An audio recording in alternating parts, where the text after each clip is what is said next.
Bonjour Madame Catherine, comment ça va? Vous avez bien dormi, j'espère. Bon d'accord, aujourd'hui on va visiter le temple de Borobudur, mais avant de partir, je m'explique un peu sur le site. Auparavant, vous connaissiez peut-être déjà un peu sur le site? Ah, pas de problème.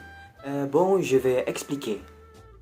Borobudur dérivait son nom de Wihara Budaur ou Bumisambara Budara qui signifie la monastère sur la montagne. C'est un temple bouddhiste qui est édifié au 8e siècle par la dynastie de Sailendra. Et aussi le Borobudur est le plus grand temple bouddhique du monde et représente une cosmoine bouddhiste. Bon, après avoir un peu appris ce qu'est Borobudur, maintenant je vais vous dire comment y aller.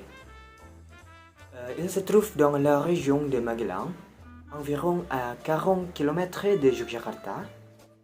En voiture, on met 2 heures pour y arriver. Oui, c'est tout.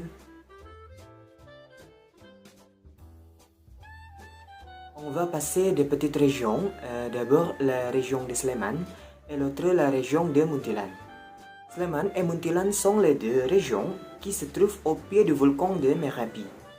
Ainsi, dont les terrains agricoles sont fertiles et convenables pour la culture des riz, des fruits et des légumes. Alors, quand vous passez ces deux régions, vous allez voir la culture des rizières et de fruits tropicaux saisonniers comme des rambutan, des salades, des produits agricoles d'Orient et des mangues. Et aussi à Muntilan, sur les bords de la rue, il y a la collection des statues en pierre. La région de Muntilan est caractérisée par la présence des artistes qui sculptaient des pierres. Muntilan existe depuis le transfert du pouvoir sur la résidence de Kedu du Sultan de Yogyakarta au gouvernement colonial britannique en 1812. Au début de son existence, Muntilan était une colonie pour le peuple chinois.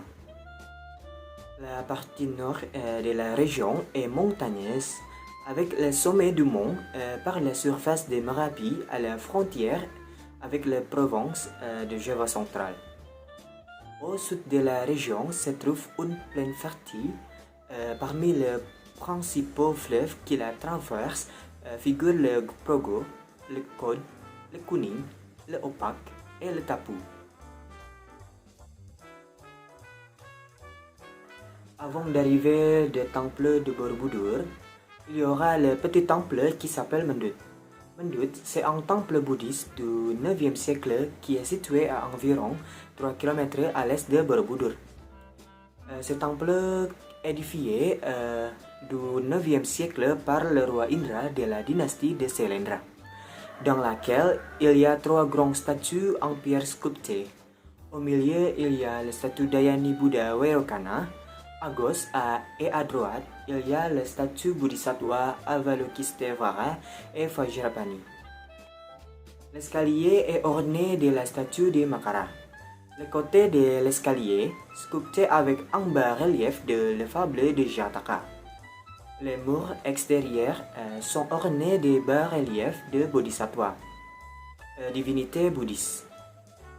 Et aussi le mur intérieur de la chambre avant est orné de bas-reliefs d'Ariti entourés d'enfants et de l'autre côté. Alors, connaissez-vous le bouddhisme? Que pensez-vous du bouddhisme? Ah bon, très bien, mais je vais ajouter un peu plus sur votre réponse. Le bouddhisme, c'est une religion et philosophie basée sur l'enseignement de doctrine de Bouddha. Le bouddhisme présente un ensemble ramifié de pratiques méditatives et éthiques et de rituels religieux. Il est une foi individuelle dont le but est le fait par l'élimination du désir et de l'illusion. Bodhi dessine l'éveil spirituel de Bouddha Gautama qui faisait de 49 jours de méditation sous un vécu religieux.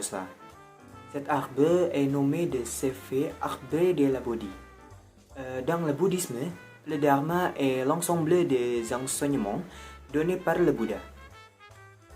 Oui, s'il vous plaît. Dukkha. Dukkha est un concept central du bouddhisme, composant de 4 nobles vérités.